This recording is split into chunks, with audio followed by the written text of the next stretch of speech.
Hello and welcome to the That's So Craven podcast, your Fulham podcast from Down Under, here to discuss the Crystal Palace 2-2 draw on the weekend. Fulham officially mid-table marvel after locking in 10th place in the Premier League on our return to the Premier League. Here to discuss it all, we have Sam. How are you going, Sammy? It's cold. It's cold, but I'm good. I'm good. I got my big puffy jacket on.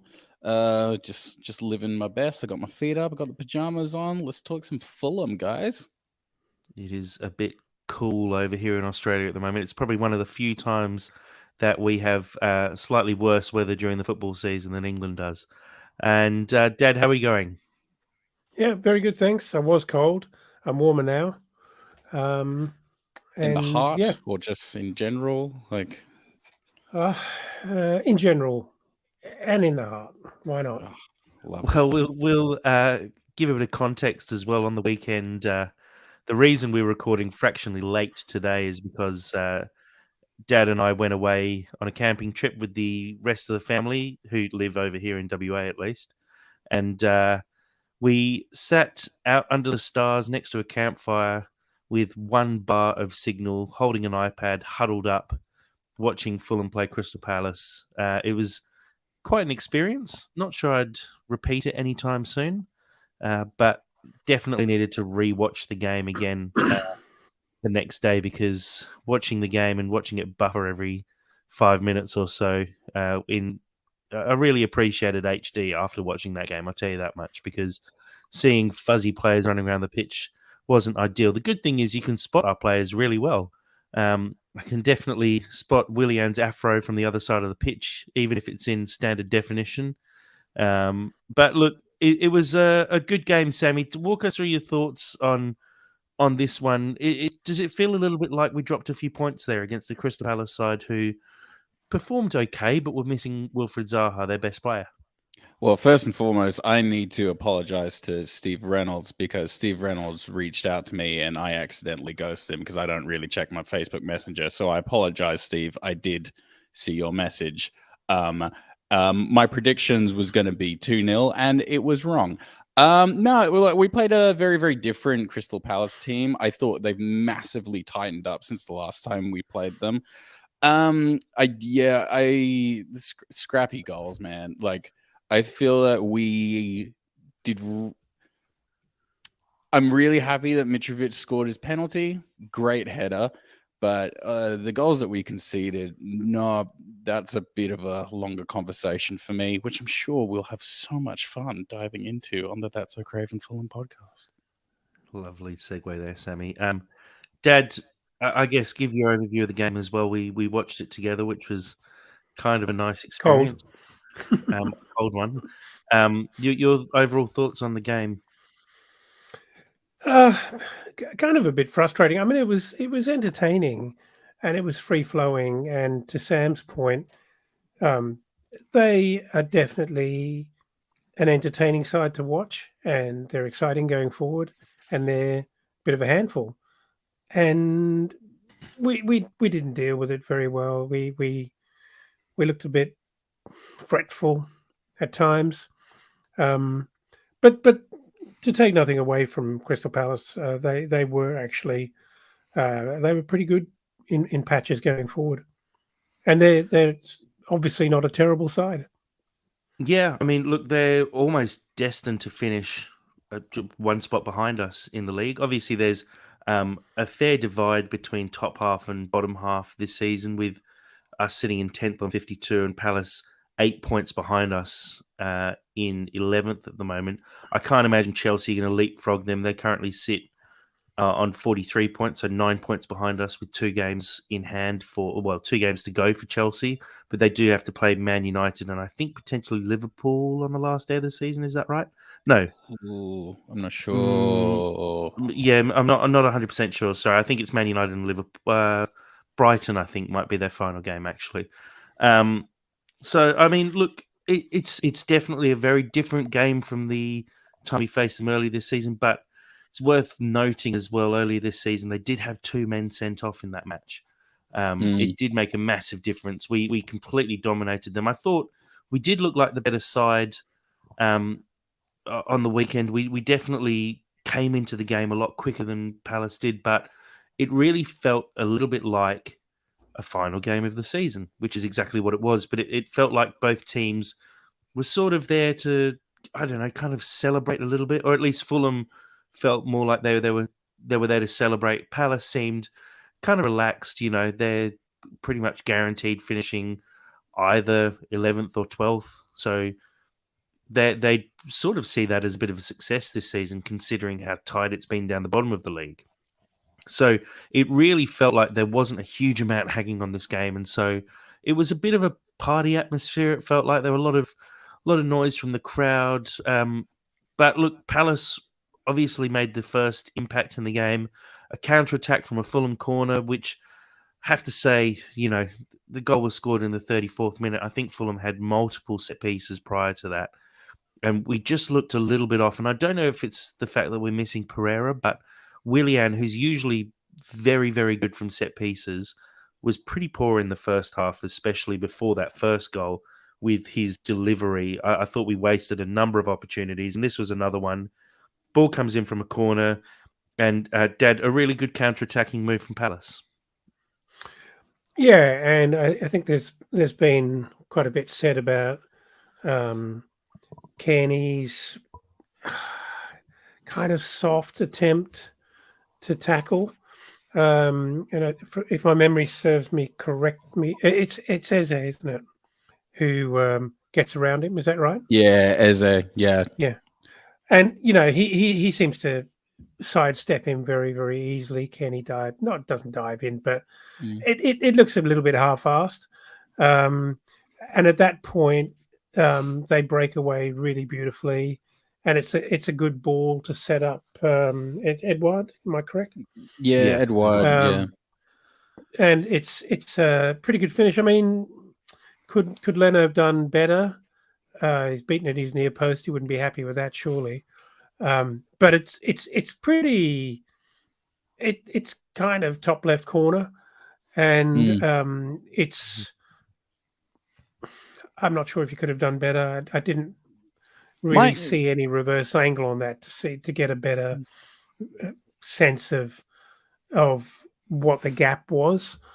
But anyway, it's a good counter-attacking goal, and I think the bitter part of that is how many opportunities we had in good positions. And as you said, Jack, Willian was particularly responsible for some pretty wasteful and average crosses, and you had a sense that we really did miss Pereira on that kind of occasion, because I think certainly from corners or free kicks, you'd expect better from this Fulham team. We've actually been pretty good all season. We've an awful lot of our attacking moves and goals and shots on goal have come from that.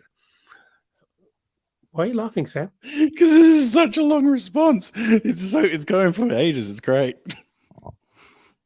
Oh, Sammy, okay. you tried to chip in a while ago. What are you going to say? I did. My biggest issue is the counterattack. I'm not finished, Sam.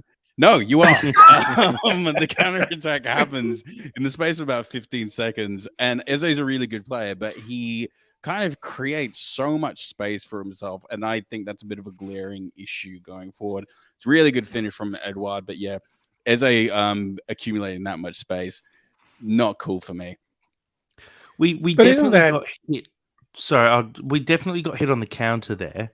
And I don't know if you noticed who was back. We had Robinson back. I think Harrison Reed was one of the players back covering as well. I think that is definitely one of the issues. Eze skips past Kearney. I think Kearney kind of has to commit a foul there. He should know what's behind him and bring down Eze. Eze skips over his tackle far too easily. But then at that point, he's basically running on. You've got Robinson. You have Harrison Reed. I think possibly Kenny Tete as well. So much time. Diop and Tosin are forward. But the problem there is if Diop and Tosin are back, one of them steps in to make the tackle and another one covers the pass that gets laid through. The problem there is we just got done on a counter-attack. And unfortunately, it's a really well-done counter-attack by Palace. They hit us while we weren't prepared, and that's... I guess, the whole basis for a counter attack. And look, you have to take your hat off to them. I think Leno maybe caught a little bit easily on his near post. You can sort of see he sets himself for the ball going across his body and it just doesn't come. So it's a good finish. He does hit it hard and he hits it high. Makes it tough for Leno to save that. But it was a soft goal. And look, I was trying to think before we came into this podcast about all 4 goals. And all of them come down to a soft tackle, effectively. The Edouard goal is a soft tackle by Kearney. The Mitrovic penalty is a soft tackle by Tyreek Mitchell on Harry Wilson. Mitrovic's second goal comes about because we win a free kick because of another soft tackle by Tyreek Mitchell. Sorry, yeah. And the final goal, again, it's a soft tackle from, I think it might have been Kenny Tete gives away the foul. Possibly. It's a soft foul. We give away a free kick in a good position, and Palace make the most of it. It all comes down to really poor tackles and, making tackles or missing tackles when you really shouldn't be. And that comes down to the defense effectively just not doing their job. Moving on, though, to... Jack, yeah, go on, sorry. Can I say just one thing? And I hate to harp on it because I'm actually really enjoying Kenny stepping in and filling in more than ably for Pereira. But this is one of the aspects of Kenny's game that is you don't really want to be relying on, and it's Tom Kearney, the defender, the gutsy defender. When you've got 2 divisions behind him, and I mean army divisions behind him defending, and all he has to do is be creative and release players, it's a beautiful thing. Then again, I don't think Andreas Pereira was the hardest tackling player either. I think actually Kenny's he pressed really well. Yeah, he did press really well, but Kenny's actually impressed me so far with his tackling since he's come back into the team. Whenever he comes on, he does seem to get himself in and around it. And I've sort of put it down to the kind of day that it felt like. It just felt a little lackadaisical or a bit like a testimonial match. It almost felt like, where neither team really cared that much. It felt like on that counter-attack, both teams are sort of jogging. Like, no, there was no... Maybe just also like end of season vibe. Yeah, maybe it's also I don't know what the right word or expression is for it, but it's the effect of Mitro coming back. It's a bit joyous, and everyone's kind of into it and celebrating it and singing a lot, and Metro's kind of into it. Maybe it does create that sort of carnival testimonial, if you like, atmosphere. I don't think it's just Mitro. I think it's the whole season. We're finishing top half in the Premier League, and we're coming into a game where there is only upside. There's no downside in this game. Even if we lost, it doesn't really matter. So you do come into this game with a lot of weight just lifted off your shoulders, and so Palace would be feeling the same as well. I'd argue that you're right. There's definitely no downside. There's definitely a flaw there, but the upside is even so almost unattainable. Really, we might get more points, but we're not going to suddenly jump to 2 league positions. Yeah, not even one. And coming into the game knowing the result, Brentford's result, probably deflates the situation a tad more. Nah, that's a good point. Yeah, let's look at the second goal. A penalty right deep into injury time in the first half. Was kind of expecting the whistle to be blown far before this, because referees usually don't allow it to go even close to that far. Tosin comes forward with the ball, plays it into Mitro. I think the ball sort of bobbles around, but falls back to Mitro, who first time puts a beautiful ball chipped in over the top to Harry Wilson. A perfect first touch from Wilson to cut back inside, and Tyreek Mitchell is just clumsy. That's the only description for it. He leaves his whole body in the way, and Harry Wilson, he has to make contact at that point. There's no other thing for him to do. I think Mitchell has his arm out. He's got his legs out. He makes contact with his hip. And I don't know if you saw Mitchell's reaction. As soon as there was contact, Mitchell basically lay on the floor and just put his head back on the ground and looked up to the sky. I Because feel he really just bad knew. for him. It's I kind of like did feel a bit bad for him because can't hack he it just against us, knew. can he? He just He can't. was just like, yeah, he got a red card in the first game against us. He's He's like, given away it's happened a again. penalty and the foul that led to the second goal as well. He just does not like playing against Fulham. But I just thought it was really funny watching him put his head back on the ground and just look up, going, "Yeah, can't do anything about that." Buggered. So funny. There's So no arguments there whatsoever from anyone in the whole ground. I don't think, which is But it did kind look of like nice. a bit of a over 50s a tackle at left back. You know, the arm came out and whacked him in the ribs. In his- It in looked his- like something you see in Masters football. It looked like something you actually do see in Yeah. like a charity game where Yeah. the defender doesn't really play a bit of football, but he's been on "I'm a Celebrity, Get Me Out of Here," and so yeah. in In his head, I heard the Curb Your Enthusiasm theme just start playing. Yeah, it was a little bit like that. Just poor thing. And so then we see Mitro step up to take the penalty. Notoriously not a great penalty taker, we know that, but love the confidence of him stepping up in the first place. But what a penalty it was, Sam. Oh no, it's a great penalty, and yeah, I don't like how it is totally a thing that when Mitrovic steps up to take a pen, everybody just kind of goes for the non-visual people for the podcast. I just took a deep breath in because you just never really fully know. But that's probably the best penalty I've seen him take. That's what you want every single time. That's a perfect penalty in my opinion. Yeah, Dad high above the keeper, hit really sweetly, but more just making sure he got enough power to make sure that it wasn't savable. Because we've seen Mitro hit quite a few this year that have just felt a little meek. Look, brave. It's actually quite a brave penalty for Mitro in the circumstances. You know, it's Mitro coming back. He wants to kind of write the story here. It's his opportunity to get on the board, and he must be feeling the pressure because he knows what his track record is of recent. And so for me, it's brave because he sets aside the fear of utter failure. It would be an awful, awful miss at that point in his comeback.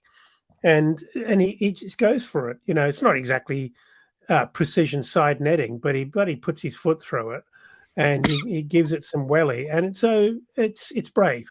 And, he deserves the confidence from the adrenaline that follows for me. And he just looks really happy to be back and up for it. And I think everyone is feeding off that excitement. This is a training. That was a kind of a Monday morning run out in the lead up to next Sunday for me. Yeah, well, as a couple of quotes from our live stream here from Black, White, and Fred. Mitro hit it with power. That's all I ever ask of him. I fully agree with that. Like I said, we've seen a few very weakly hit shots, and it just screamed confidence to me, that penalty. And another one here from Steve Reynolds. Great quote from Mitro. Missed the last two, but I just had 8 weeks practice. Very true. What more are you going to do on the training ground when everyone's out playing games and smash penalties into the back of the net? Naughty boy. So look, halftime 1-1. It felt like this game could kind of go either way. It was quite open. Both teams attacking quite freely, and neither team really feeling like they had a proper foothold on the game. I'd say Fulham was slightly the better side, but I had to rewrite my halftime thoughts because fully expecting us to go in 1-0 down, saying, we were creating chances, so something could still happen here. But at 1-1, felt a little bit more confident. And after 60 minutes, we had the second goal. Mitro again. Sammy, what a ball from Willian after struggling with set pieces earlier during the game to actually put in that ball. And Mitro, an unmarked Mitro, 6 yards out. That was ridiculous. Like, I mean, obviously stoked. Like, awesome awesome work.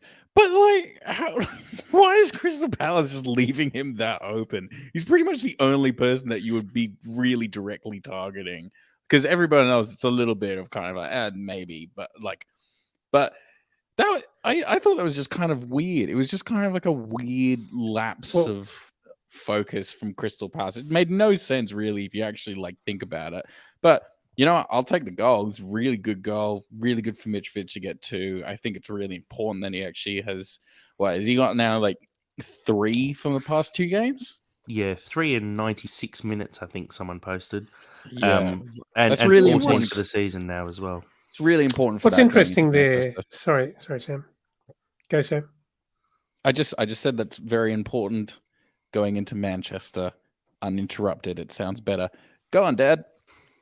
Talk about interruptions. I feel like I'm about 5 seconds behind here on the latency. Never mind. It's interesting though that Metro's at the back of the pack on that corner, and he actually peels off. He takes a couple of steps back and then runs around the entire group and takes the ball at the front of the and a great header. Like that's a classic Metro header. But you sort of think that someone like an Anderson, if Anderson was marking, and I can't remember who was closest to him, you'd think they'd have their hands all over him, just feeling for where his body is and keeping him close. And Anderson did give him a blood nose in the first half, so he's probably trying to keep his distance as much as he can. I don't think Anderson knows how to do that. So I'm surprised that whoever was actually marking him, let him peel off. Because he literally just runs around like they're practicing it at training, totally unopposed. And I mean, it's a fantastic ball if you think about the delivery of that Willian actually gets it at the right height with pace for Mitro to meet it, to hardly get off the ground, to meet it at the front of the pack, to put it, slotted home. So, yeah, surprising, but happy days. Can you imagine if that was Zaha, how like angry we would be at just that level of like negligence going on? It's pretty incredible from like, because Crystal Palace, they're definitely not terrible. It's just weird. That was a weird scenario. Well, it's just, unfortunately, that's what you get with zonal marking. Zonal marking, it's quite divisive because, it makes more sense to man mark, and you have to be so organized and on top of it if you want to take on a zonal marking stance, I guess, when you're defending. The problem is when someone peels from one zone to the other, if they're not properly picked up by a defender, you see exactly what can happen. It's just a free header for Mitro, 6 yards out, and there's no one even close to challenging him. And that's part of the issue as well with zonal marking is the ball gets played into that area. There's no one attacking the ball there because as you're marking zonally, that's your zone, and so you're standing still within your zone, and all you can do is sort of move towards the ball and jump up. The player who was closest to it, the Palace player who was closest to it, was behind where Mitro was because Mitro had run around in front of him and was sort of, he's waiting for the ball to get into his zone rather than attacking it. And it's just an example of how zonal marking just doesn't work sometimes. And sometimes it does work very well, but you have to be a really, really solid unit to make it work really well. But it's high praise, excuse me, really high praise for Willian in terms of his precision delivery there to actually to hit that right in the spot where Mitro isn't too far ahead of the pack, which means he's got to head the ball backwards, and he literally heads it at right angles to finish it. It's maybe very, very clever maneuvering of the line by our guys to actually create enough space at the front of that pack for Mitro to drop in there. It's pretty clever. And just perfect contact. Like, you couldn't hit a bullet header any better than that, and he really, really nails that. Moving on to the final goal of the game, Palace equalising, making it 2-2. Again, like we sort of mentioned earlier, silly foul given away in a good area. Palace swing the ball in. It was a fairly good ball into a fairly good area, but you'd think Fulham should deal with that better. Sammy, ball comes off Robinson, falls to Ward, who has 2 goes at it, bundles the ball into the back of the net. Should we have cleared that and done better there? Absolutely. But like, I don't know about you guys, but I mean, because the obvious thing that you can go to is, well, if Tim Ream was playing, then that wouldn't have happened. But I'm not even sure if that's actually true. It was just kind of a weird breakdown, and I don't know. Was it Ward? Is it Ward? Yeah. Yeah. I don't know. I don't know how Ward like get. Yeah. It's. I don't understand the disconnection or like the lapse in judgment going on there. But it was he should not have, like, one attempt is one thing, but then being able to directly follow it up is just scrappy. It's just scrappy. Don't like it.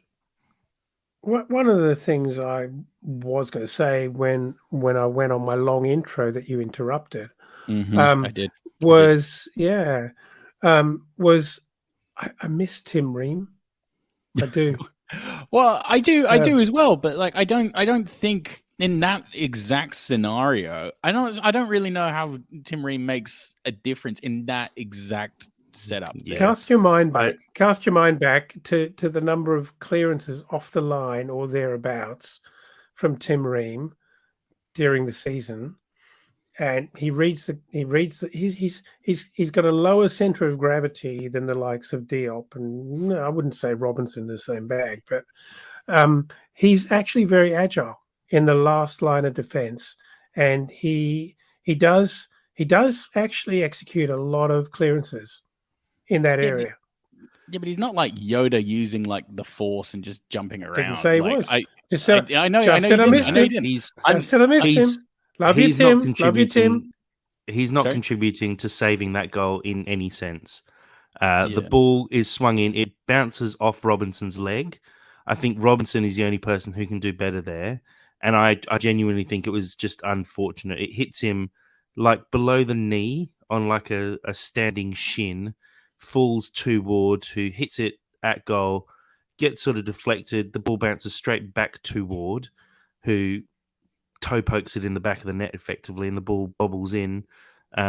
It's an unlucky goal. It's a scrappy goal. Fulham should have done better, but I think it's a bit of bad luck. I think, in fact, saying Fulham should have done better is potentially even a little bit harsh on the situation there, because I think that kind of just happens sometimes. You have those scrappy goals that you concede where the ball's pinballing a little bit around the box and you can't quite get it clear. I think Tim Ream maybe swings his foot through that a little bit better than Robinson first time, but I think even if Tim Ream was there, the ball falls so perfectly to Ward that there's nothing you can do about that. Ward should have put it away first time, didn't, and then puts it away. Should have put it away the second time and does. I do want to hear how Dad reckons that Tim can get between that, though. I think you're being too literal about the fact that Tim Ream, suddenly pulls out a cape and a magic wand and gets us out of. What I'm trying to say is that I think his positioning, his reading of those situations means he ends up in good positions on a more frequent basis, and we don't even end up in that problem where it kind of all looks awkward and balls bouncing everywhere. And no doubt that Ward, at the second time, has it, set up perfectly for him to just tap it in. I'm just arguing that there is little doubt in my mind, and I'll fight you over this, both of you, that Tim Ream actually is missed at the moment in terms of organisation. Of course he is. Of course he is. Stability and steadiness at the back in terms of reading, in terms of clearances. I think he's been absolutely immense. I'm just saying, in that scenario, that finite scenario, Tim Ream cannot travel in like the 5th and 4th dimension. So I don't see how he affects that goal from being able to go in. That was the point you originally made there, Dad, as well. You did say that Tim Ream would stop that from happening. Yeah, because Tim Ream obeys. He doesn't obey the law of physics in Dad's mind. But I agree. We definitely miss Tim Ream. I don't think silly young men. I don't think Silly there's argument. I don't think there's any argument that we definitely do miss Tim Ream at the moment. But yeah, look, I think we miss Pereira as well. I think Yeah. from set pieces, I mean, there was one point where Harrison Reed took a corner for some reason. And I think there was some sort of set piece there where he was going to play it to Willian, who was hovering around the near post, but it just went basically straight out of play at the back post. It felt like we're just missing a couple of key players, and it felt like that when we were missing Mitro as well, and the puzzle's just not complete. And I think we will be able to get there next season if we avoid some quite serious injuries. But we'll definitely get there. But look, like you said at the start there, Dad, it was a bit of a frustrating game. I think we should have done better and taken full points away from that. It was an opportunity kind of lost for me, especially when we're looking at that, potential record-setting points total. This was the chance to do it. You don't want to leave it down to Man United to try and set a record and go to United with a win, especially when there's still a lot on the line for Man United as well. They're sitting in fourth. They've got Liverpool breathing down their necks. They got Brighton potentially breathing down their necks. Oh, actually, no, they're clear of Brighton now, I think. But there's still a lot on the line for Man United, and so it's an important game for us to have picked up points here. It's a shame we couldn't make it all three. I'm glad we picked up one to definitely lock ourselves into 10th place for next season. But if we picked up the extra two, there was the potential for us to finish as high as 8th. So it does feel like a bit of an opportunity lost, and it means going into that final game, maybe we will start to see a few little changes because there is nothing we can do to finish any higher, although there is still the potential record points total on the line. So that might potentially change things. There's a lot of potentials.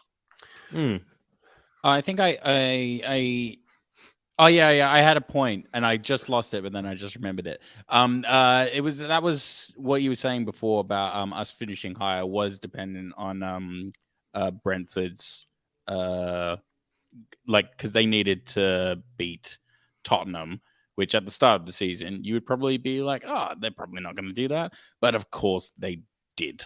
So yeah, it's a shame that we couldn't finish higher. And Brentford have to play Man City on the last day of the season. We have to play Man United there. We probably have more of a chance of getting points than they do on the final day. So it would have been good to at least be in a position to potentially leapfrog them. I mean, they do just need a draw against City to stay above us either way. But yeah, like I said, it just feels like a bit of an opportunity lost. And at the end of the day, though, we go into the final game of the season, confirmed top half finish. And like I said, we might actually see someone like Luke Harris get a crack. We might see some other guys from the youth team being given a really good opportunity to run out at Man United and at Old Trafford. And there's still a lot to play for there, though. Man U and Newcastle both have 69 points at the moment with 2 games to play. Man U play Chelsea, Newcastle play Leicester, so expect them both to pick up maximum points. If they do that, the final game of the season will determine who finishes third, who finishes fourth. So it's definitely not all over for those clubs. No, it seems like too perfect poetry for us to have a real cracker against Man United. I really can't call that game because I can see it genuinely going either way. I don't think it will be a draw though. I reckon a draw would probably break my heart even more, to be honest. I know that doesn't make sense, but it kind of does to me. Well, if go on, sorry. If you're scrapping around for analysis here, without being too negative, great season that we've had, wonderful place we've finished, great points tally, wonderful number of wins, how good were we away, all those sort of good things. But for me, I'm still left feeling like there's just a little lack of killer about us from time to time. We don't sustain it. There have been times when up against the really top sides, we've battled so hard and seemed so keen to show that we weren't a pushover. And then we come up against sides like Palace, who are not exactly Southampton, but they're entirely beatable by this Fulham team. And we're sitting there with, if we got 3 points and we beat Man United, like Jack says, obviously a couple of things have to go your way, but we could have jumped 2 points. And is there that lack of absolute street fighting killer instinct about us that we still need to develop? Look, I'm going to can I- jump in there, Sammy. Sorry, because I'd rather us save that for post season to have a conversation, because that's a big conversation to have, and I don't know why you brought it up as I'm wrapping up a Fulham Crystal Palace game, but now screw your post-season. I want to talk about it. It's too big a conversation to have. Give me a sound bite. Absolutely not. I am speaking. I think that's not what this season was about.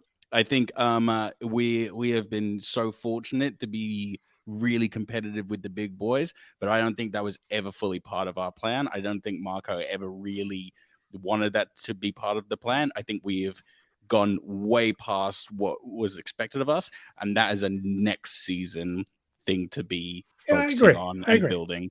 I don't think that was the key thing for this season, but awesome that we can at least say that we were on even the fact that we were on the cusp of achieving that, and that is next season's total thing that Marco's going to be focusing on, in my mind. I actually think you're completely wrong there. Marco was going to Europe from the very start. He wanted.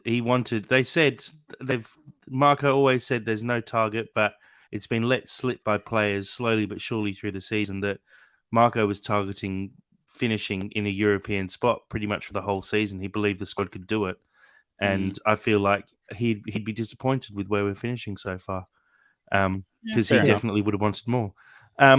Look, we need to wrap up this game because we've got some questions to go through, and also some of our top tweets as well. So we'll have a quick look at just some of the stats from the game. 50-50 possession, sort of as expected. 11 shots each for both sides. Shots on target, Crystal Palace 5, Fulham 4. Similar number of passes in the game, 352 for Fulham, 371 for Palace. 7 corners for Fulham, 4 corners for Palace. 13 fouls for Fulham and 12 for Palace. It's way more even than I thought it was. It was very even. Looking at the table, as we sort of said, Fulham now sitting on 52 points. We take on Man United in our next game. You'll see they're sitting in 4th place. If Man United lose to Chelsea, almost certainly not going to happen. But if they do lose to Chelsea, it does actually mean that they need to pick up at least a point against us if Liverpool beat Southampton, which you expect they will. Because of the goal difference Man United have, it's very possible that Liverpool leapfrog them and kick Man United out of the Champions League. So keep an eye on that Man U-Chelsea game. I'm not 100% sure which day it is this week, but it is a midweek game before the final game this weekend. If Man U somehow lose to Chelsea, I can't imagine it's going to happen based on how poor Chelsea have been this season. But if it does happen, it adds a lot of jeopardy to this final game of the season, because there is the possibility Man U could miss out on Champions League football. We know how much that means to the pockets of these big clubs. They have to make Champions League most seasons, otherwise they miss out on huge sponsorship deals, huge amounts of cash, and they basically rely on Champions League football to stay afloat in a lot of instances. So there's the potential to get a little bit of our own back if they do lose to Chelsea in the week. So definitely worth keeping an eye on that one. And it will be, fingers crossed. Thanks, Steve Reynolds, on the live stream, letting me know that that's on Thursday night, Man U Chelsea. Big up the Steve. We'll jump on to our questions. I can see our one question that we had on Twitter came in from Ash Wolford, who's also following along on the live. Thanks very much, Ash. One here that I'll pose to both of you. Is it not becoming a bit of a joke now how easily our players are shown yellow cards? On Saturday, Palace committed more fouls, and more of the fouls could be considered dirty, yet we pick up cards for little silly fouls. Is it street smarts or is it just reputation? Dad, I'll throw to you first. I think it's a bit of both there, Ash. I do feel that we're a little bit naive sometimes, that we don't read it that well. We don't read the situation in the game, that perhaps the ref's getting a bit pissed off, that and what's going on, and then we commit fouls that probably aren't that smart. But I do also think that we're developing a bit of a reputation, and there's certainly for a couple of our key players, Mitro, Polinia, definitely those. Probably Harrison Reed as well. He's probably got a bit of a target on him because he's everyone knows he plays very hard and he's very gritty. But yeah, it's I honestly I feel a little bit tuned out of it. I'm just a little bit frustrated at the whole situation. I almost sense it's coming, so I'm not that surprised when it starts happening, and that's a bad thing. It feels like there's a little bit of misfortune sometimes with a lot of these as well, though. I do feel like it feels like there's a little bit of targeting sometimes, but in a lot of games, I do put it down a little bit to street smarts because, there's 5 or 6 niggly tackles, and they're not bad tackles, but they're what you'd probably call professional fouls, leaving it a little bit late, coming in, not even coming in hard, but just trips. And it feels like we are always the side who make that foul that's the straw that breaks camel's back. And it always seems to be Polinia as well. He doesn't come in overly hard in a tackle, but he is the 8th foul after 20 minutes, and he's the man who picks up the yellow card because of that, because there's just a bit of niggle, and the referee has to take a stand and show that yellow card. And I think there is a bit of street smarts to that in the fact that the other teams are just a little bit more careful and sort of can understand, this ref's a little bit on edge. I feel like he's about to give a yellow card out, so let's be a little bit careful now. But yeah, as Ash says, he's following along on the live as well. There was some pretty innocuous challenges during the game. Anderson elbowed Mitro once and took him out, stopping him joining a counter-attack. Ref spoke with him twice, but neither he gave a yellow for, and both were clear yellows. And I have to agree with that. There were some times where the ref probably kept his cards in his pocket. And as Steve on the live stream says, and it might have something to do with it as well, it was the ref's first game in the Premier League, and it may have been that he was keeping his cards in his pocket a little longer, and all of a sudden, as soon as... in fact, he didn't give out a yellow card in the game until Tosin got a yellow card on the 71st minute for time wasting, which is quite an interesting one with 20 minutes still to go. That was very surprising to me. Like, are you serious? Do you really think that he was time wasting with 20 minutes plus stoppage time to go? I don't believe it. I mean, that seems weird to me. Yeah, it didn't quite feel right. And then the other cards were Polinia in the 85th and Robinson in the 91st minute as well. I totally agree with Ash with his comment on the live stream there, though, that Anderson's a dirty bastard, and we loved him for it at Fulham, but he's a kind of player don't like it now. He gets away with a lot, and it's just about his demeanor. He looks like a really clean-cut, nice guy, and the way in which he actually goes about playing very, very hard, just the right side of shithousery football. He's niggly. He's smart. He's actually smart, and he gets away with it. Whereas I think we are just a little bit naive sometimes. We're a little bit blatant, and we are kind of responsible for kind of doing it a little bit too much in open, in full view, if you like.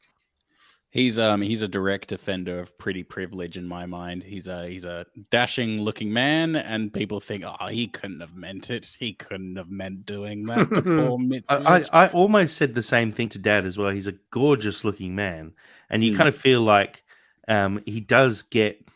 It's like he stands a little bit taller, so even though he makes these niggly tackles, he looks like.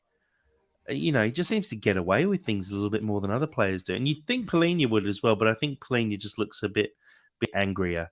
And so he doesn't quite Yeah. get away with quite the same amount. Prejudice. I will say it yeah. here on the podcast. Prejudice. 100% agree. As Ash said, I think it's possibly reputation rather than street smarts at that point. Yeah. We'll move on to the. Go on, Sammy. Go on. Sorry. I was going to add my 2 cents into the discussion. I would rather have a team of committing to tackles, potentially gaining a bit of a reputation. You're always going to gain a reputation, and like when you're a mid-table team that plays pretty hard and pretty tough. Because let's face it, Man City play tough, Liverpool play tough. All those top teams play really, really tough. And I think you are right. They do play smarter as well. Maybe we're not as smart, and we're always going to be made an example of. But I'd rather have a team of that than not committing to anything and just meekly letting teams play through us. Look at Kenny Tete. He's a very clever, tough competitor. He is. He gets himself into, he protects the ball really well. He actually draws tackles. He actually is very, very physical. And he doesn't get many free kicks. He doesn't give away. He doesn't get many yellow cards. But Tete doesn't commit that many fouls, so of course he wouldn't get that many yellow cards. He gets fouled, but he's aggressive. He's very, very aggressive. And I know, but he doesn't. Really he doesn't hard. foul. He doesn't foul. And Polina gets a lot of yellow cards. He's smart. Yeah. No, he's a good defender. I don't think that's smart. I think if you can make tackles and always win the ball, which Tete has this wonderful ability to always win the ball. Polina, his number of yellow cards, I think, is directly related to the fact that he makes more tackles than any other player in the Premier League. He makes more successful tackles than any other player in the Premier League. But in doing so, because he makes so many tackles, he probably tackles at 80, 90%. But because he's making, 200 plus tackles this season, he's bound to pick up yellow cards because he also goes in very hard. Tete doesn't actually go in that hard with his tackles. He just always wins the ball. And I think that's the big difference there is Tete just always manages to get his foot on the ball. The problem with Polina is sometimes, and we saw it, a couple of tackles he made against Palace, he just missed the ball. And because he goes in hard with his body, his whole body when he tackles, if he misses the ball, he takes a player pretty hard. And so it's easy to give a yellow card for that. Tete is just a superb defender one-on-one and just doesn't let people get past him. You kind of can't really compare the two as well because Tete's whole thing is like literally because he's playing in a wing side position. So his whole he's always in front of the player.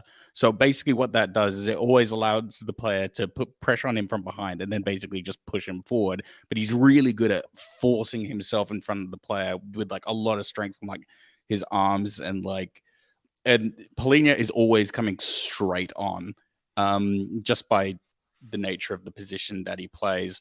So yeah, I don't really think you can fully compare the two. I feel like it's different. Just having a quick look at the yellow card tables for this season. Fulham with 78 yellow cards. We're 6th in the table for yellows.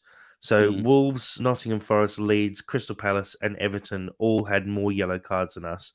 And we're only a couple ahead we're on 78. Villa, Chelsea and Man United all on 76 and Tottenham on 75. So I don't think we've been... looking at that, we haven't overly been... smashed by yellow cards this season, and I don't believe. I think we're right at the very bottom for red cards. I think this season we've only had 1 red card. I'll just confirm that. So this is a weird comparison. How can that be true when we got 2 yellow, 2 reds in one game? The Premier League, we've only had 1 red card. Yeah. Arsenal have had no red cards this season. I think there's a handful of teams who've had none. Wolves, in comparison, have had 6 red cards this season. We're definitely not a filthy team. And I think we're probably sitting, for how hard we tackle, we're probably sitting about where I sort of expect us to be sitting, sort of in the middle to slightly dirtier side of the middle, which is kind of good because we've talked about how the aggressiveness of this Fulham team is actually something that we all admire and that we've wanted for a long time, just a bit of extra grit. And I think it's massively contributed to where we are this season as well. Mm. Let's have a look at the top tweets. Dad, I'll get you to read some of these out if you don't mind. I'll add a bit of context for a couple that I've picked out specially as well. But let's have a look at this first one. This is an interesting one here from Manor Solomon's official account at Manor Solomon on Twitter. Yeah, it's got a certain sort of flavor to it, doesn't it? I'd like to thank all the fans for their incredible support over the season. It was a pleasure. What does that mean? What do you mean? What do you mean? What do you mean, I mean, it was a pleasure. Kind of, I don't know. When I read that, I immediately went, "Oh, well, he's not." Do you read it the same way, Sam? Right now. I thought we were going to go. Did you not I thought we were going to go into a dance track there. This is the remix. Sorry, Jack. What you didn't realize is your voice went on repeat about 30 times. Yeah, that's funny. Oh, sorry about that. No. What I said was, as soon as I read that tweet and saw it was a pleasure, the praying hands together, I immediately thought that's him saying goodbye to the Fulham fans, effectively, and he's gone. I don't know. I feel like he might go. I mean, I'm not sure what assurances Silver's given him as to where he'll be like next season in like the squad or what position he'll be playing. Willian is he's done so well, and I can see him being just as proficient next season. And I feel that Solomon would probably see that. He's had a couple of opportunities to start games, hasn't really worked as well as him coming off the bench. I'm sure he's probably keeping his options open. Yeah, I don't know. I feel like he could stay, but I'm not sure. Oh, are we doing polls now? That's fun. Well, no, before we jump any further, this tweet ties into that post as well, because I knew we'd have a bit of a conversation about if we'd like to see Solomon stay at the club. And this was a poll done by the River 1879 on Twitter. So basically saying, have we seen enough from Manor Solomon to justify signing him permanently? Now, I picked up this poll after 275 votes had been submitted. There was still an hour left to run on this poll. Changed slightly, but at the moment it was saying yes, we should sign him, 62.5%, and 37.5% people saying no. And look, Sam, I agree, Sammy. He's definitely done a good job for us this season. But as Ash mentions on our live stream here, there is a reason that he's not been playing. I know Willian's been playing, but Willian is not a young bloke. He's obviously fairly fit, but we look at Willian in a lot of games and he looks knackered. He really looks like he needs a rest. Yeah. We saw Harry Wilson, who wasn't playing that well at the time as well, continue to be picked ahead of Manor Solomon. He's obviously come good now, finally. And, we've seen what Solomon can do. He's a great player, but Silver obviously hasn't really had the faith to back him completely, whereas he's backed Willian and Wilson completely. And maybe that's because they're permanent Fulham players and he knows that they'll be around next season.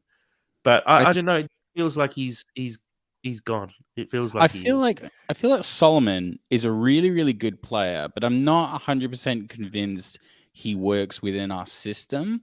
And I think he kind of knows that as well, as in Solomon kind of knows that. And you know what? Like, if, say, for example, he was approached by like a Brighton, where if I was Solomon, I would probably be like, I reckon I could probably get more game time here. I reckon this probably suits me a little bit better than what I'm currently doing at Fulham.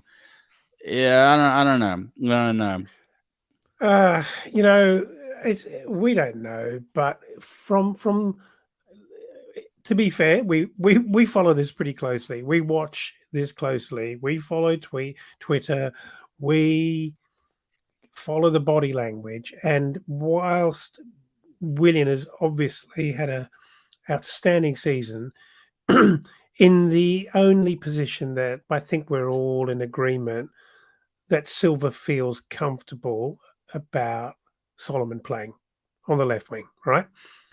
What to do.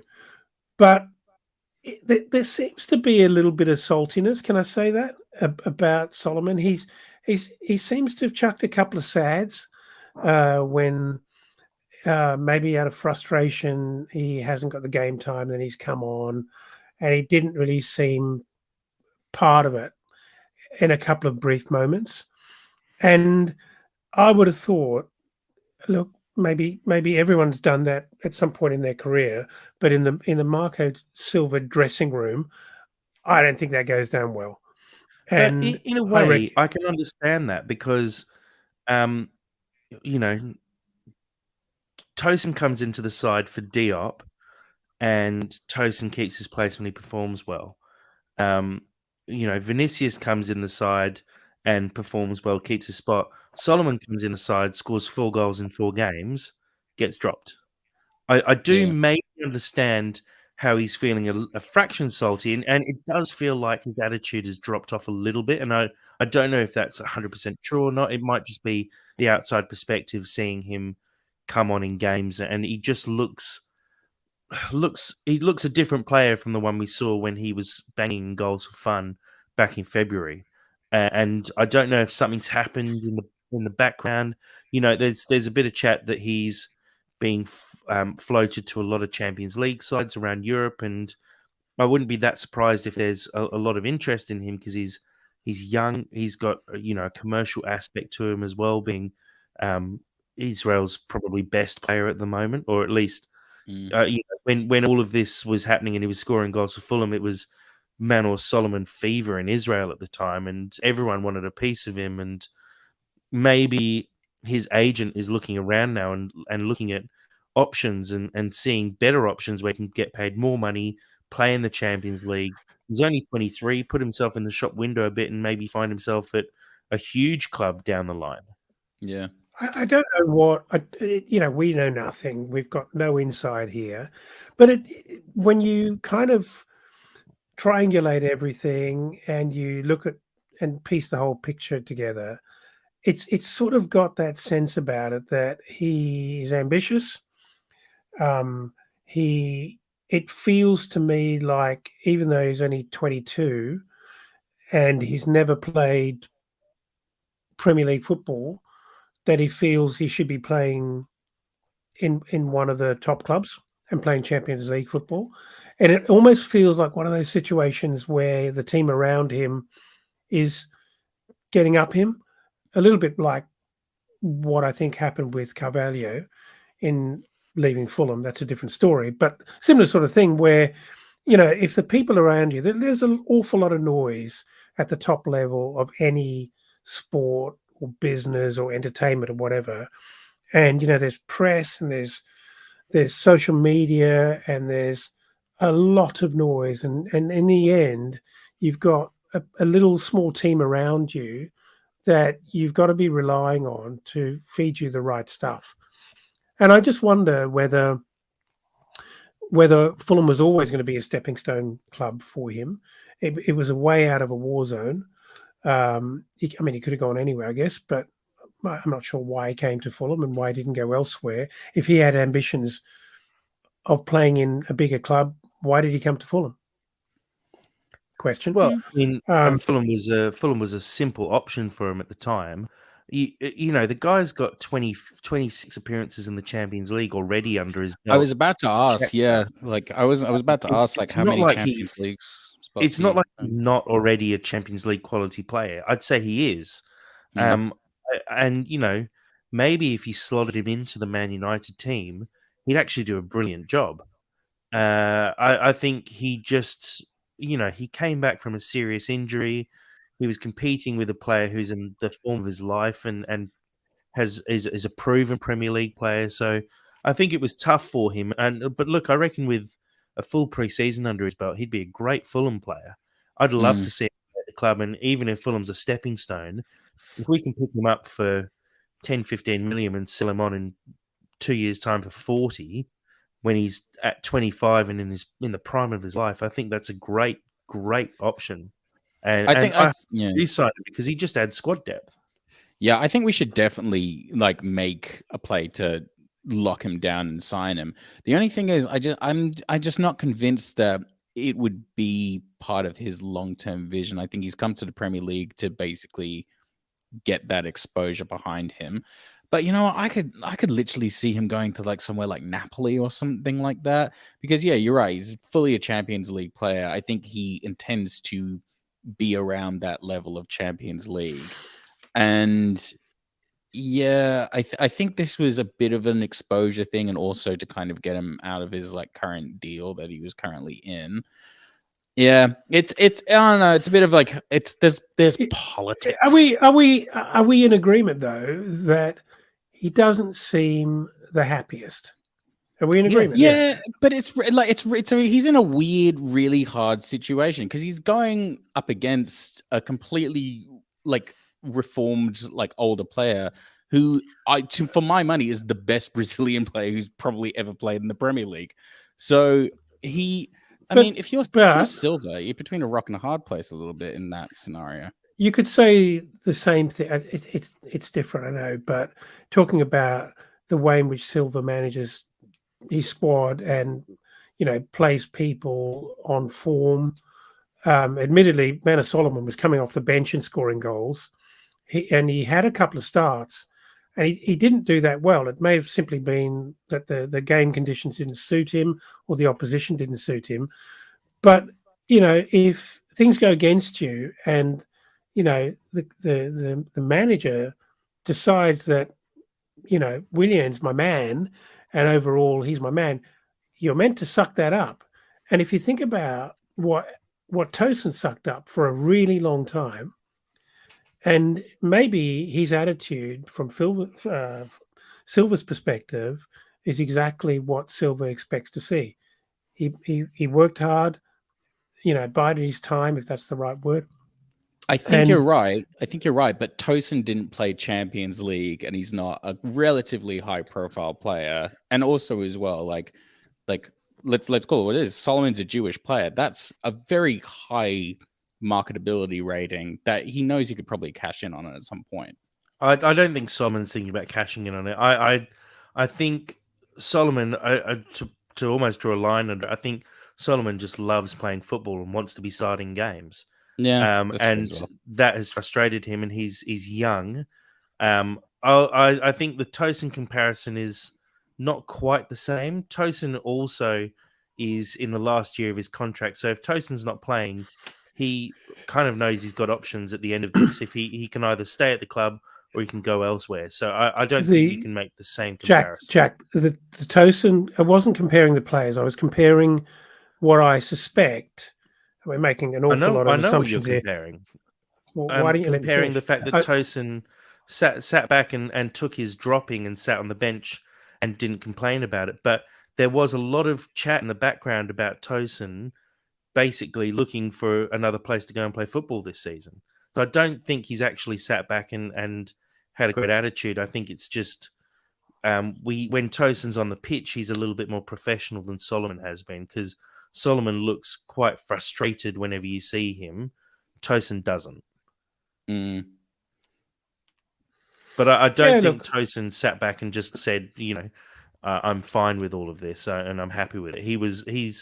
It's been quite clear that Tosin was at one point looking for a move away because of it. Well, that's what the media chat was. We don't know if that's certain or not. And surely agents are out there punting players around all the time. I don't know. I'm surmising. I'm just wondering. And I'm trying to understand what happened when Solomon's clearly a good player. And I'm in agreement with all of you. I'd love to have him. But I'd love to have him if he wants to be with us. If he doesn't, I'm quite happy for him to move on. Let's start a rumor. Let's start a rumor. Solomon doesn't want to be here. You heard it first on the That's So Craven Fulham podcast. No, I agree. If he wants to be here, I'd love to have him. If he doesn't want to be here, then I would Move on. hate for us to waste money on him. Yeah.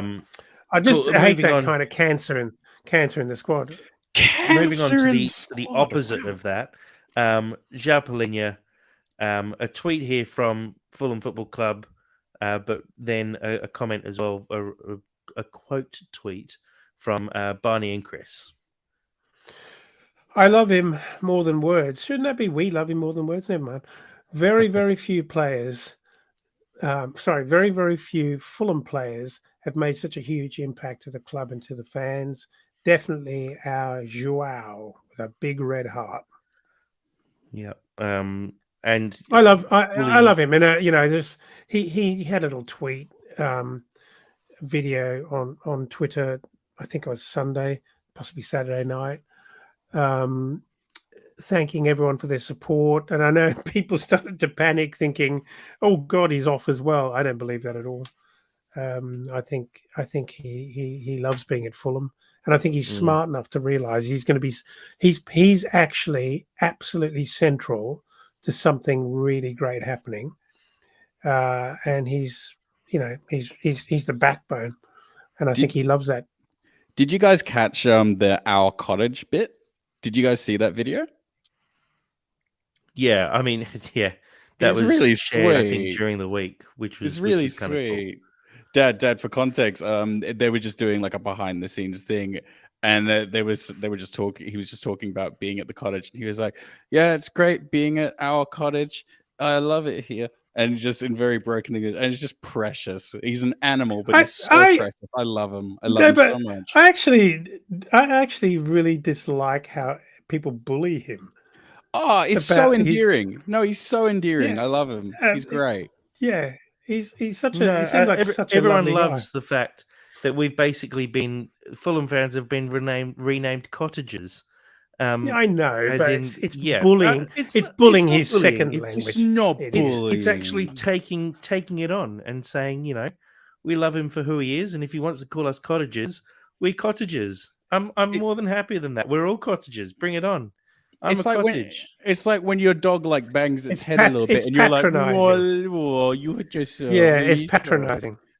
No, it's not. It's exactly the same as when my son called you pie car for no apparent reason, and we went, you know what? We're going to call you pie car now because that's your name. That's and great. we love it, and everyone loves you for it. I want to talk about loving João Palhinha as well, because I love João Palhinha so much. He is my favorite player by a country mile. I will go on record saying that. I love this man. I love this man for everything that he has done this season. I will be devastated if he leaves next season in 3 years' time. He is so wonderful. I love everything about him. I love his accountant haircut, and I love his ridiculous rabid tenacity. He is my everything. I love João Palhinha. Sponsor me. You didn't even need to say that. I think everyone who listens to this podcast just knew it. But I'm glad you've got it out there on record now. Love João. Another tweet here. This one's from Cottage Analytica. Dad, I'll take this one, seeing as I put this one forward for you. It's a bit of a thread, and I fully recommend anyone who's interested in the statistics of picking up points through the season and has followed Cottage Analytica's Monte Carlo simulations that he's run throughout the season. And for context, he runs 10,000 simulations, basically after every single Fulham game, and it gives a full prediction of how the season's going to pan out. And interestingly, it's pretty much been bang on for the whole season.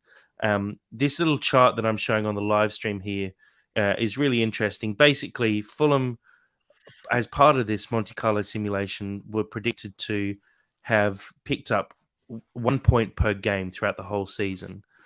What Fulham did that was different to that was between, I think, game weeks 10 and 19, Fulham picked up, I think it was 7 wins from 9 games, and basically just went on this beautiful purple patch of a run, which basically then set us up for the point totals that we're currently looking at finishing at, because after that, we continue to go on that sort of average of 1 point per game.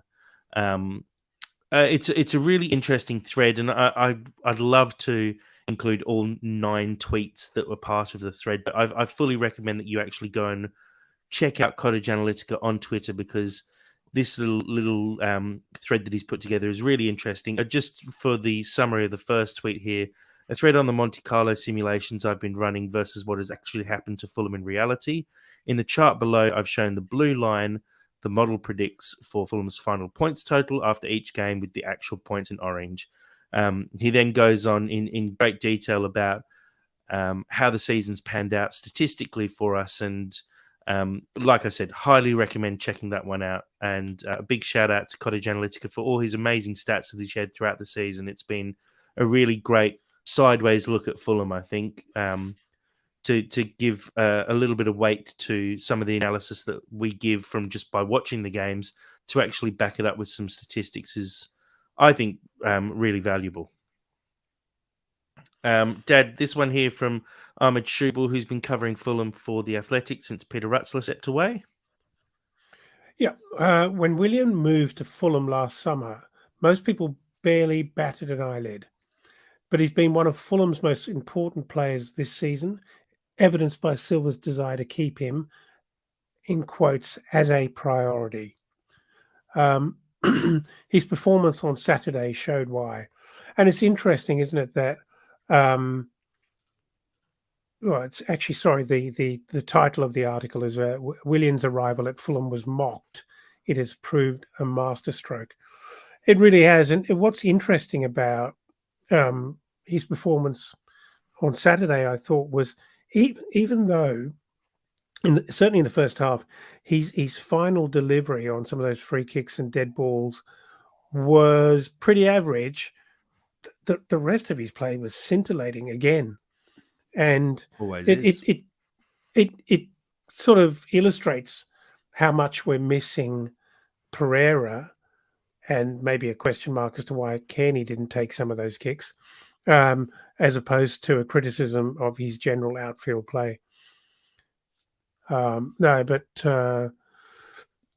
I mean, I'm happy that we're talking about that and kind of rounding off the season. Hopefully, he has one more cracker next week. But what a signing, and what a guy! I've utterly loved his entertainment value all year. He's just class, absolute silky class. Yeah, like it was always going to be difficult because I forever associated him with Chelsea. I can't not. And for my hatred of Chelsea, I didn't pay as much attention to him. I mean, I've always known he was brilliant, but it's been such a pleasure just watching him and just integrating into this side and just really committing and having such a wonderful redemption arc. It's just nice. Every time I think about Willian, it's just nice. It's not the raw animalistic love that I have for Jalpolina, but it's like a nice bath on a cold day. It's like that's how I feel with Willian. He's like a hug from like your mum. It's like this just feels right and good. Proof of how good Willian has been this season is the fact that so far on this podcast, he's been brought up multiple times. We talk about his superb ball to set up Mitro's goal. We talk about the fact that his delivery wasn't as good as we expect it to be because it's been so good this whole season. We talk about Manos Solomon potentially being unhappy at the club because he's kept out of the side by Willian. You know, he's been such a key part of this team all season. It really is one of Fulham's best buys of summer. And I mean, we'll definitely talk about all of this in a post-season podcast where we wrap up the whole season and look at the signings we made and the player of the season. But how hard is it going to be to pick a player of the season when you've got, or a signing of the season when you've got Willian, who's been bought in, Leno, who's been bought in, Polina, who's been bought in, Pereira, who's been bought in. Like, these are all serious players who've contributed so much to the team so far this season. It's really, it's just, you know, hats off to Tony Khan and the team who bought in some pretty talented players, and then Marco Silva, who's turned them into an amazing group. I think everyone's got this sort of almost sunset approach to Willian is like, well, that's it. I actually think he's going to surprise us. I reckon he could have 1 to 2 more seasons left in him. I think he's got that. Like based on those You playing know, style and like what he does. Yeah, totally. if he lost 15% of his pace over the next 2 years, I'm still fine with that. His skills, his experience, he's he won't lose the quickness of his mind and his vision. And I'm still taking him. I don't think any of us were saying that he was in the twilight. I fully believe. I mean, Silver said he wants to keep him, so he's got at least 1 season. I reckon he's got 2 in him realistically. I don't think Willian would only sign a single year extension from here. I'd say Willian would want 2 years on a contract, and I'm sure Silver would give it to him hands down. Because why wouldn't you? Because he's been such a star for us. Moving on to our next tweet, we've got an interesting one here, and it's one that I'll walk through because I picked this one up just before we started this podcast. It's from Training Ground Guru on Twitter at @ground_guru. It says, an interesting to look at stats for homegrown players in the Premier League this season. It does focus here on Manchester City, so I'll just skip over that bit. But basically, this chart here, and sorry for those on the live stream, it might be quite hard to read it. It basically looks at the percentage of minutes played by players who are homegrown from that team. So players who've come through that team's academy. The percentage of minutes throughout this entire season that have been played by academy players at that club. So quite high on this list, we see Chelsea, we see Arsenal. We know that Chelsea have brought through quite a lot of players like Conor Gallagher through their Mason Mount, Reece James come through their academy. So they have quite a high percentage. Arsenal the same with Saka, Smith Rowe, Reece Nelson, quite a few others as well. Fulham down the very bottom here, 0.8%. The only team lower than us are Brentford, who don't have an academy and therefore effectively don't qualify for this list. The next team above us are Wolves with 4.5%. We know that Wolves signed a lot of players from Portugal, so they don't really have the space for homegrown players anyway in the first place. But Dad, I'll throw to you and pose a question.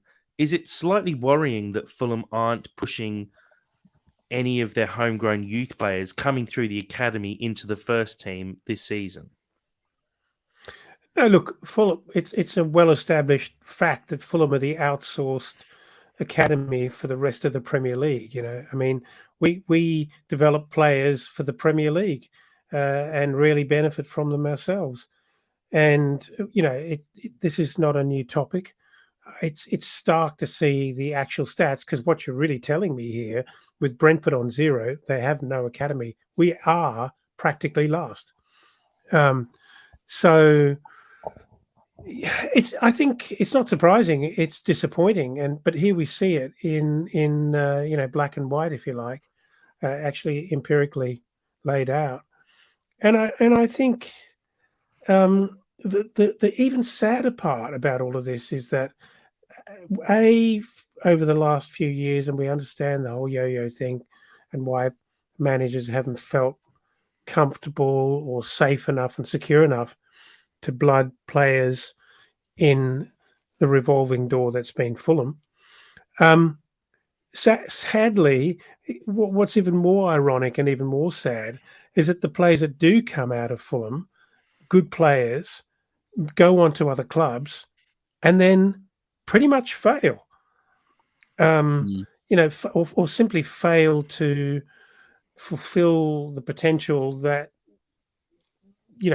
perhaps we thought they could have, and if they stayed with us and we gave them the ability to play Premier League football, what they could develop into. Yeah, it's a bit tragic, really, that we develop these good players and they move on because we can't fit them in, but then they don't flourish. And I'm talking Cess, I'm talking, Carvalho, to a lesser degree, old mate, can't remember his name. Harvey Elliott. Yeah, that's the one. It's just a bit sad. We need to get better at that, because we clearly do have an academy that's producing the goods. We're doing well. that's actually fruitful, now the club at senior level needs to actually start benefiting. It's really weird, or not weird. It's kind of hard because we're getting a lot of players poached from really early stages. Like, I mean, how many games did Harvey Elliott? I think he played maybe one, or maybe came on in like 1.5 before he got signed to Liverpool. We haven't worked out an effective way of basically flipping our players in the same way that Brighton have. Like, Brighton do it excellently. They're kind of the poster child, and Southampton used to be the exact same situation. And also as well, this I think it's important to note that things like this are never forever. Like it always changes. It's always going in and out. So just because this is how it is right now doesn't mean it can't change. But yeah, going forward, you need to make some pretty serious changes, and I don't really think we're in the position to kind of start messing around with that right now. When our current lineup is just currently based on the players that we have. And I it's not don't going know. to change. I don't see this changing very quickly, because if you think about it, if Marco is fully committed and pressing the Fulham board really hard to absolutely throw the checkbook and provide him with the firepower to achieve Europe next year. Look, I don't see him suddenly developing this attitude of, what are the youngsters? Let's give them a go. He'll be trying to buy some serious talent. Honestly, I think different managers do different things. I think if you like, Graham Potter's a really good example of this. He specializes in young talent, bringing them up, getting them through into like the first team, and then reselling them on like a pretty decent resale value. And then there was always the argument of, well, they were just good players to begin with. But no, he was able to just create that environment where those young players get better. I think certain managers specialize in different things. I think Marco Silva is particularly good at working with those players that kind of have a lot of talent initially and are kind of on a bit of a redemption kind of arc. Maybe like, because he seems to like specialize with like 26 and over kind of players. I'm not really sure if he's that nurturing younger talent guy, and that's absolutely fine. You just got to stick to your strengths. I think you would need to completely flip the script if you wanted to start focusing on young players coming through. I think I get what you're saying, but I think you're a little bit on the wrong track there. I think we're not talking about flipping players to sell, because a lot of teams can do that, and I'd say we haven't been bad at that, considering we should have picked up some more money for a lot of those players. But the point is, we should be retaining these guys. If I look through a quick list, that's not what Sam was saying, Jack. That's not our focus. Yeah, I know. I'm saying we should be retaining these guys though and giving them opportunities, because if I look at a list of recent academy players at Fulham, I see Harvey Elliott, Carvalho, both playing in the Premier League. Ryan Sessegnon playing in the Premier League. Eze was in the Fulham youth setup, admittedly a long time ago, but he was. Patrick Roberts, who's having a really good season at Sunderland. Moussa Dembele is, a really good striker in the French league and has been touted as coming to the Premier League next season potentially. We've given up quite a few players who could easily be playing at a high level and at least filling out a squad for us. And I think that's where we've gone wrong, is letting those guys go. My point is more at like Brighton, for example. I just got to keep going back to them because they're just the best example of this. I think at Brighton, there is a very clear understanding that if you're a youth player, you will get an opportunity to play in that first team. And you kind of know, being a youth player, you are seen as a project that the whole club is working towards. Whereas at Fulham at the moment, Andreas Pereira is your center attacking midfield, and then maybe Tom Kenny behind him.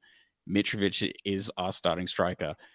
Tim Ream is not going anywhere. Leno's not going anywhere. You have these very established positions that I don't think that incentivizes young players to want to stay at this current time, is all I'm saying. Because you've got a Brighton's numbers are manager slightly who's skewed as well, though. Well, they've been focusing on that. Lewis Dunk is a Brighton youth player who's come through the team, and he's their captain. So he's played every single game for them. At that point, you instantly skew the stats to 10%. They have Evan Ferguson, who came through early this season as well. He's someone who came up through their youth system, and he played, I think it was 10, 15 games for them this season before he got injured. Like, all it takes to be top of that list is to have one player come up through your youth team who starts every single game, and then a handful of other players who just make appearances through the season.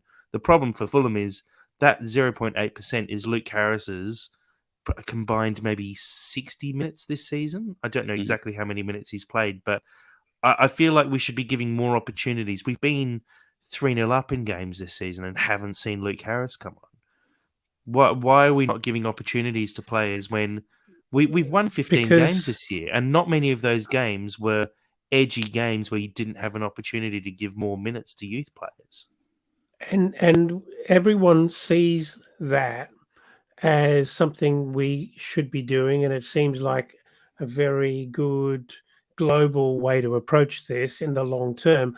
But I think to Sam's point, to articulate Sam's point, what he's saying is, Marco Silva, love his socks. He's a very focused man. He's on a mission, and he's going to get Fulham into Europe. And the kids can wait. He can be magnanimous and have a developmental outlook. It might be very short term, a developmental outlook.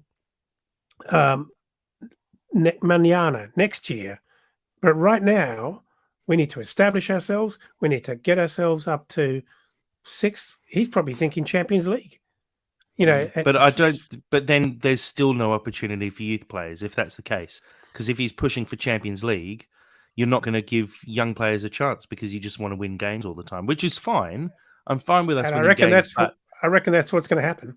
Yeah, but you're also honestly not sustainable at that point as well, because you have to purchase players, and you purchase players always at a premium, and then you have to sell those really good players because you're not a Champions League side, and therefore you end up becoming like a Leicester who drop off because you're not sustainable as a club. And honestly, I think we need to be a little bit wary of that. Jack, I didn't say that's the smart way of doing it. I'm saying my instinct is that's how Silva's going to do it. He's going to get us into Europe, and then he'll sort that problem out later. Once he's there, he'll keep spending money on having the right players to keep us there, and at that point, he'll maybe feel comfortable, relaxed, and secure enough to introduce the best of our young players, by which time the Harrises and all these other guys we're talking about may well be gone. And it'll be down to the next. Well, the timing then is not right for Silva's plan, and it'll be the next group of players coming through who might get that opportunity in a European setting, in a club, a very high functioning club. That in Silva's mind, he's done his job. I'm just speculating. I'm not saying that's the right way of doing it, but I'm getting a sense that that's the way he wants to do it. I think you're right as well, and I think all these things are incredibly cyclical. And if I think it could genuinely be Marco Silva's destiny to actually get us into those spots, and potentially another new manager to come in and actually clean up the other side of it. And that's just the nature of football. And then that might not work, and then it could all come crashing down, which underscores why it's so important to just appreciate the moments that we have now, because the beautiful thing about football is nothing is forever. Yeah, I mean, the reason I don't agree with that is because I don't think it's that cyclical that there are just always good youth players coming through. If you look back over the years, we've had a handful of good youth players, not at the very top level, but really, the only one who's made a very good mark, I'd say, is Harvey Elliott, and he came through the academy in 2003. He's part of that age group. Before that, you're probably looking back at Dembele, who was 8 years before that. Like, you might only have one good player come through every 6 to 10 years. And if you miss the opportunity to blood him and he goes elsewhere, you lose out big time. And that's what I'm wary about, is that we've got this player in Luke Harris who is already getting international call-ups, having not got opportunities at a first-team level because he is that good, and we're potentially missing out on him. And I think we just need to be doing more in that space. Anyway, we need to keep moving on because we've passed a very long time in this podcast so far. A final tweet here from at Fulhamato. This is pretty funny. Picture of Shahid Khan looking very, very excited. Season's just got better. We finish above them lot. Big time. Always good to finish above Chelsea. It's the first time ever, I believe, that Fulham and Brentford have both finished above Chelsea. First time since the 80s that Fulham have finished above Chelsea. I believe that was when both teams were in the second division. So it's a big thing. And, I saw Fulhamish putting out a tweet basically saying something similar, saying, don't even care that we finished below Brentford. Well done to Brentford for finishing above us. It's just good that we finished above Chelsea because it doesn't happen very often. We finished above Brentford multiple times over the last 20 years. Even the last 50 years, we finished above Brentford multiple times. You don't have these opportunities to finish above a team like Chelsea who have all that financial firepower behind them. It's great to see that we've actually got one up on them this year, and well done to Brentford for doing the same as well. Doesn't mean I like Brentford, but I think we can both join hands at this moment and sing happy songs about both teams finishing above Chelsea. The enemy of my enemy is my friend. Correct. Now, do we actually have time for a cottage cheese? I can definitely get into your daily source of protein. But let's do it anyway, Sammy. Right, let's rock and roll. Okay, so it's that time for your daily source of protein. It's cottage cheese. Get hyped in the comments. Yeah, you're not really, but anyway, go on. Let's play. Okay, so set up for cottage cheese this week. I've just come into my 30s. Yay for me! I made it all the way. So this could be your life adulthood milestones moments for cottage cheese. Now, we can do this one of two ways. We can stick to the normal format, or you guys can just freestyle and just pick whoever you want. Would you rather still, or do you get the concept enough? How do you guys want to play? I just want you to do it. All right. Yeah. Okay. It's late. Adjudicating your wedding. Tim Ream or Marco Silva? Tim Ream. Adjudicating my wedding? Yeah.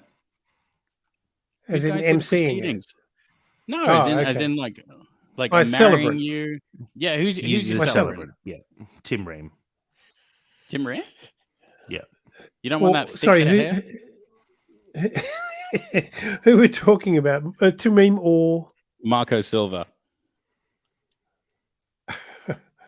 I think I'll get a very vanilla kind of a Quick game's a good game. Yeah, I'm going Marco Silva just to be different. Nice. Okay. Cooking the passion. Wedding. Nice. I love it. Speaking of passion, cooking the wedding cake, Mitrovic or Willian, who would bring the taste home for you? Neither. But I don't know. Mitrovic kind of looks like a chef. No, Mitro purely because he's got less hair to end up in the cake. I don't know about that. He is Serbian. Willian's he's a foodie, and he owned a restaurant. He owns a restaurant. I don't think he used to, no longer, and he's a foodie. So I think he actually is a foodie. Yeah, I listened to Fulham Fix. I'm pretty sure he actually is a foodie. I think he went into that. Delivering your firstborn child, Harrison Reed or Vinicius? Because Vinicius just always seems to be there for the important moments. I think if you were worried about any complications, I think Harrison Reed is a very safe pair of hands. I think he's reliable. Mm-hmm. I think Vinny'd be messing about. He'd be trying to crack jokes, which would be good for the tension, but he may just be out having a dart or something like that out the back when it's actually happening. but he would be there, and that's what Vinicius does. Also, Colin Burgess says no one wants pizza on a wedding cake, and I hardcore disagree with that. Building your first home, Leno or Tete? I'll go Leno. I think. Built like a brick I house. think. No. I think. I think he could probably carry 24 bricks in his hands, and I think I can see him there with the architect's drawings, going over it very systematically, kind of working through. Oh, we get it. He's his German. task list. This is Yeah, this that's is Yeah, I'll borderline go Leno. racist now. Go Leno. And finally, who are you going to have your hot, steamy affair with? João Palhinha or Tom Kearney? TC, my boy. I knew you were never going to faith in TC. Your loyalty is inspiring to that man. Yeah, look, I think João Palhinha is many things, but and I'm sure his wife disagrees solidly on this, but he's just too much of a cuddly bear. Aww, I and don't that's think why he's a we gentle love him. lover. Oh, Jesus Christ. That's an image, and that's also cottage cheese. Oh, Thanks for having us. Anyway, guys, we need to wrap this up because we have gone way over time. How many yellow cards is he getting in bed? Jesus. Thank you so much, guys, for joining me tonight. It's been good to talk through the game. We're wrapping up towards the end of the season very rapidly. It's really come around a lot quicker than I kind of expected, but we're almost at the end of the season now. One game to go against Man United. We'll be previewing that game in the coming days. We'll have that podcast out, and then we will be we'll be then previewing or reviewing the Man United game, and then we've got a few things in the off season. We'll do a bit of a season review, and then a special quiz coming towards the end of the season. We've engaged other Fulham podcasts, and we'll have them as guests on. So we're really looking forward to that. We'll get a date for that in the coming weeks and organise that. It should be a really good experience to actually join hands and sing Kumbaya with a few of the other Fulham podcasts. There's a lot of us out there, and I think we've all been very good at, staying pretty friendly with each other so far. But battle lines will be drawn as we take each other on in a quiz, which I'm really looking forward to. So keep an eye out for that one on the socials in the coming weeks. Sammy, thank you so much for joining us. It's so late here. Thanks for having me. I'm ready to go to bed. It's your own fault for ranting too much. And Dad, thank you as well. Yeah, thank you. Enjoyed it. Thank you. Beautiful. So everyone, thank you again for joining us. And until next time, come on, you Whites.